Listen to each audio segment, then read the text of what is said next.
putting this out before the 2025 inauguration of Trump, so I feel like it's a good time to reiterate that Chrisette Michele got dealt a bad hand, especially considering how people treated artists who did worse than her afterwards, and it's time to make her a fixture in music again.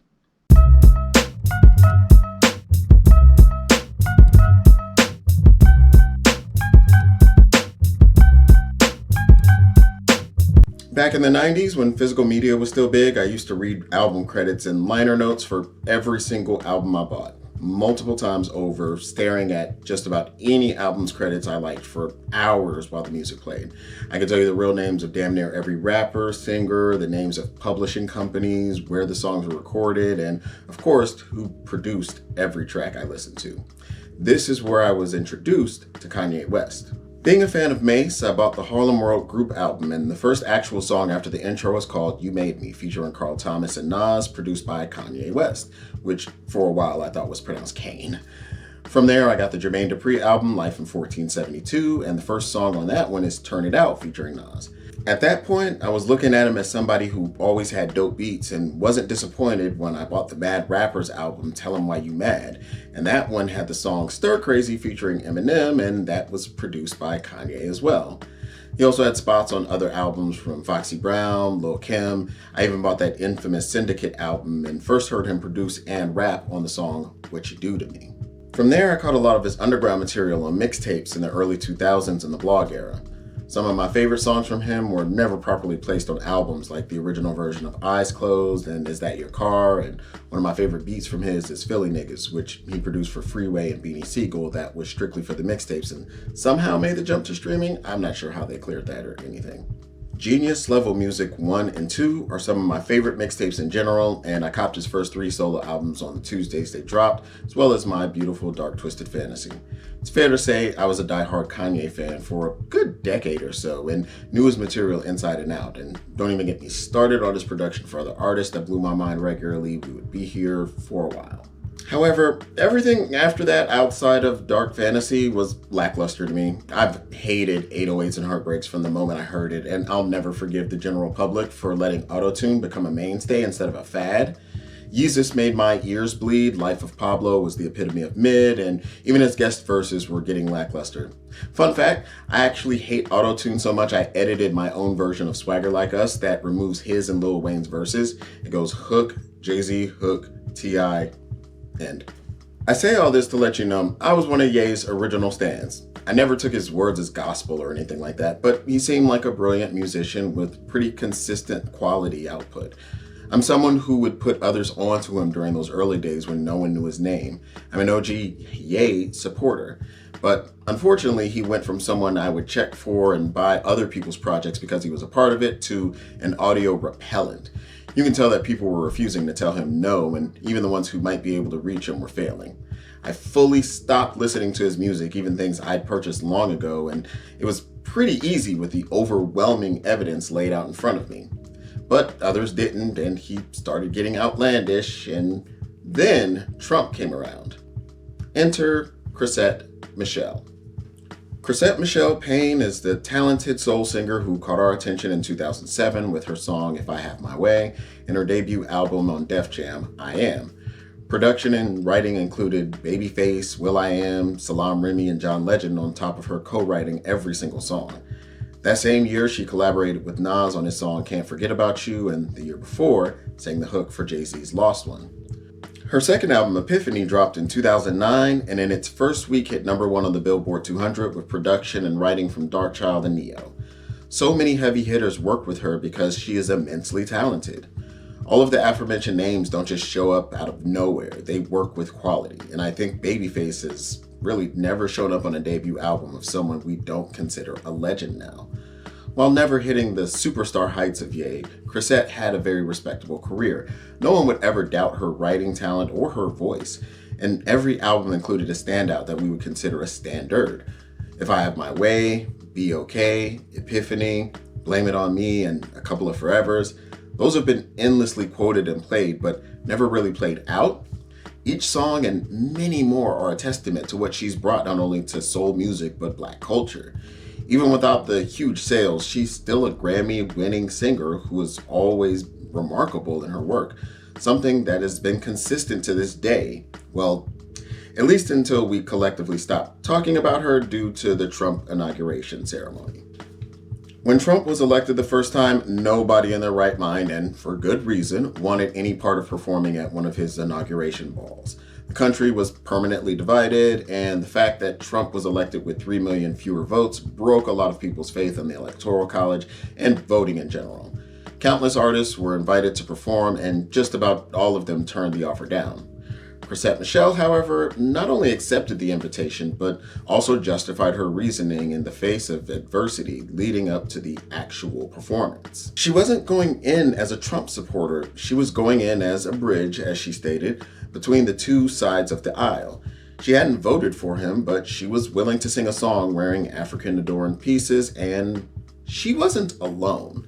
And this is where the story gets messy for me, because while people have criticized Chrisette for performing, most don't realize that she wasn't alone, and she didn't even perform her own song. She performed a song called Intentional with gospel singer Travis Green and his choir. Finding this out made me irrationally angry, because when anyone brings up her performance, it's made to seem as though she went in solo with no purpose in mind. Was it misguided? Absolutely. And she's admitted as much, that it was a mistake, and she wasn't alone in her performance, only in the blame. But mom and dad were supportive, and then they had older sisters and brothers who were, I'm sure, petrified and uncomfortable with my decision, as they aren't Trump supporters, which I didn't vote for Trump either. But so, that's been a scary thing for them. If you had met the president, what would you have said to him? Hi, this is what we look like. I don't know who you're talking about, but this is what we look like. Yeah. Why did you say, yes, I'll perform? I said, we have to be seen. Somebody's got to see us. The Democrats aren't even coming. I've got to be one, and I've got to be there. They've got to hear from us. They got to see what we look like, see what we think like, and see what we think. Because I was watching TV saying, I know he ain't talking to me. In the aftermath, Chrisette Michele's career, a black woman, was just about over, and her fan base, while not always massive, just about abandoned her entirely. Concerts she's held in years since have been dismal, and her 2018 album Out of Control was pretty much ignored by everyone. She's only released a handful of singles since then, with her most recent being in 2024. And Travis Green, the same year of the performance, he released an album that shot to #1 on the gospel charts, won 7 of the 9 Stellar Awards he was nominated for, and 1 of the 3 Billboard Awards for which he was nominated. He's put out multiple albums and projects since then, and when promoting his music, Trump never comes up. Contrast that with Chrisette, who, whenever anything is released, Trump is always referenced. Travis Green and I sang a song about everything's gonna be all right. It was basically what we were trying to say. And for Travis, it worked out. Travis's next album went to the top of the charts, and he toured around the world directly after that.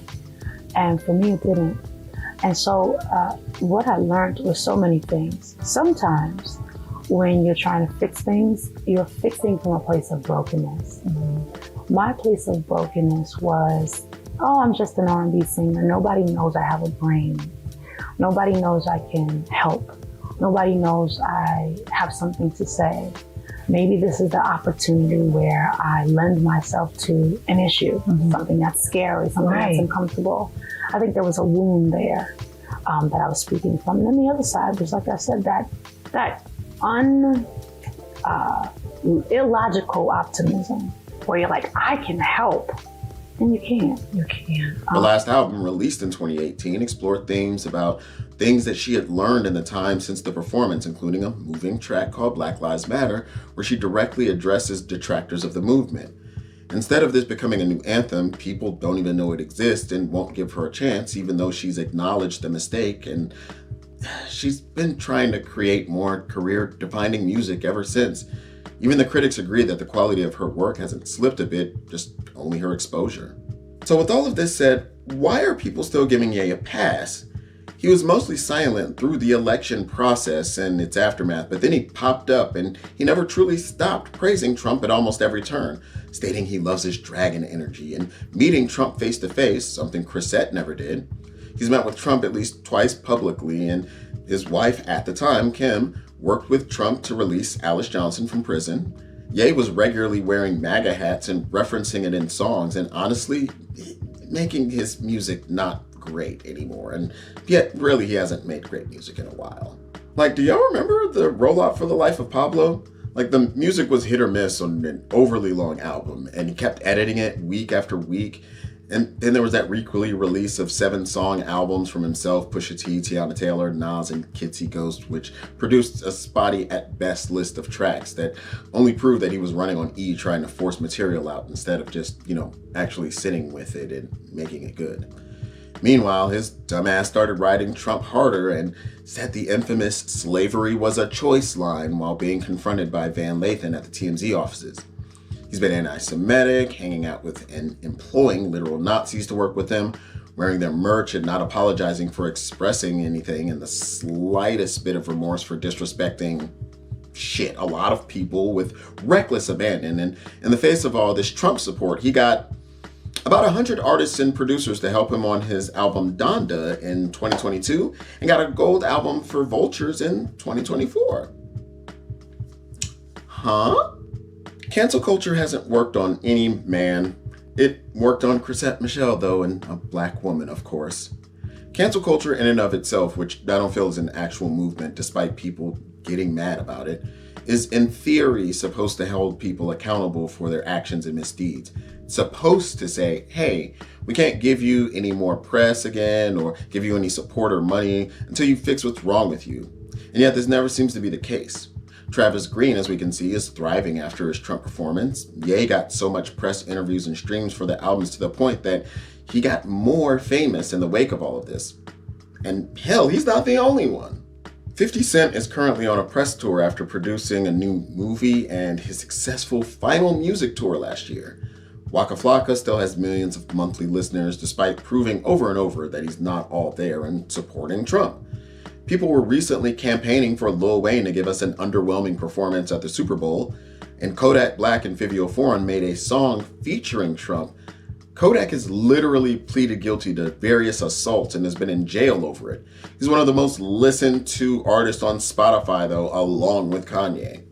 I've been screaming this for years, and to be honest, I wrote most of the script in 2019. You can actually find the original blog post on my website from then, and not much has changed in 6 years. Trump got reelected. Ye is still one of the most popular artists in the world, and Chrisette still hasn't been able to come back on a level that matches her earlier career. She wasn't a Trumper like the rest, said as much at the time as no pictures of her and Trump together. She's never met him, and she gets to wear the scarlet letter.